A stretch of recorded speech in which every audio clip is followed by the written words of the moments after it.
এখনো তাদের সন্তানকে খুঁজে পাওয়া যাচ্ছে না। একের পর এক ক্লাস স্টুডেন্ট, শুধু আমরা স্টুডেন্টরা ছিলাম, এখন আমি রেজা মাদ্রাসা পুরো রাস্তা ব্লক করে রাখছে। এটা কিছু হইলো? এটা কিছু হইলো ভাই? এটা বলেন, এটা মানুষের ন্যূনতম সেন্স থাকা লাগে না?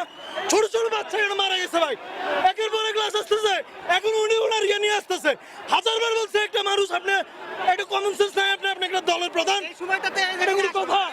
এটা কোনো কথা? এটা একটা মানুষের বিবেক নাই কোনো? আর এমন বাচ্চাগুলো, ছেলে মেয়েগুলো আসলে এভাবে পড়েছে, মানে এটা ভাষায় প্রকাশ করার মতো না। কারো চামড়া, কারো শৈল, কারো রান, কারো কাপড় চোপড় খুলেই তারা সাধারণ চিকিৎসা দিয়ে বানিয়ে পাঠাচ্ছে।